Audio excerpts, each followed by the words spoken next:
Salut tout le monde, c'est Iron. Aujourd'hui, on parle iPhone.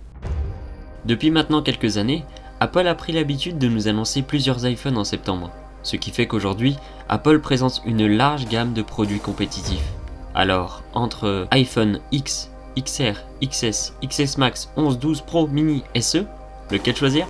Quel iPhone est fait pour toi? On voit ça ensemble.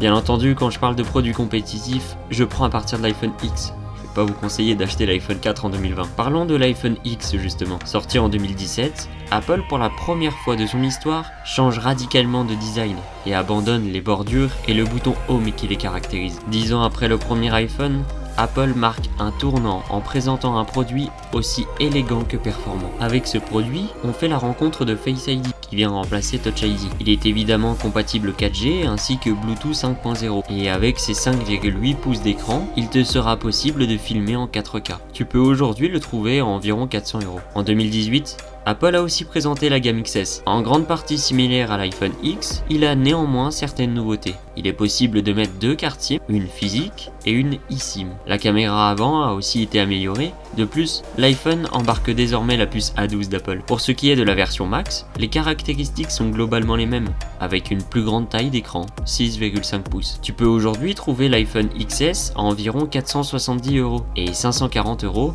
pour la version Max. Puis, en 2019, Apple a annoncé les iPhone 11. Pas de changement majeur. Même si Apple ponctue toujours ses produits de nouveautés utiles, rien d'exceptionnel. On retrouve là un iPhone de 6,1 pouces avec un écran Liquid Retina et la puce A13 Bionic. La gamme Pro a aussi été présentée. L'iPhone 11 Pro et 11 Pro Max avec le téléobjectif en plus, une plus grande taille d'écran et une meilleure autonomie. Comptez environ 600 € pour le 11, 780 € pour le 11 Pro et 840 € pour le 11 Pro Max. Pour changer, en 2020, Apple n'a pas présenté 3, mais bien 5 iPhones. Évidemment, on a pu découvrir les iPhone 12 compatibles 5G. En plus de l'habituel iPhone 12, 12 Pro et 12 Pro Max, Apple a aussi présenté l'iPhone 12 mini, un design beaucoup plus compact, 5,4 pouces.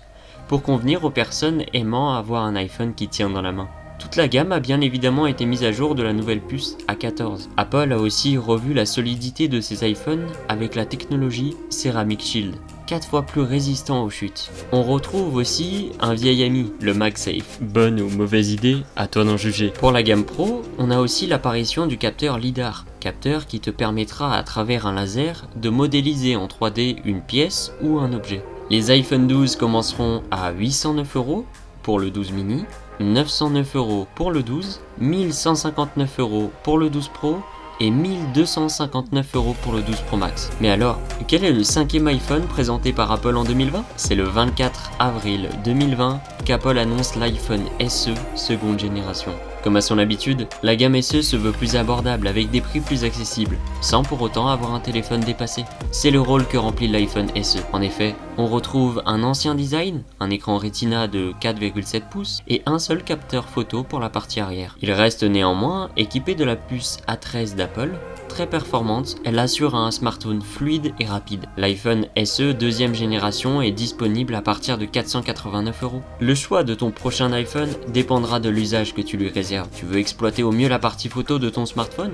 Dirige-toi vers la gamme Pro. Tu souhaites un usage basique, mais avec un téléphone récent et abordable, la gamme X reste très compétitive. La 5G était indispensable sur le long terme, alors les iPhone 12 sauront répondre à ce besoin. Et si tu souhaites un téléphone abordable de 2020 et que Face ID n'est pas ton meilleur ami, alors l'iPhone SE 2 est une option à prendre en compte. Alors oui, ces iPhones sont chers, mais la performance a un coût. Seras-tu prêt à le payer ?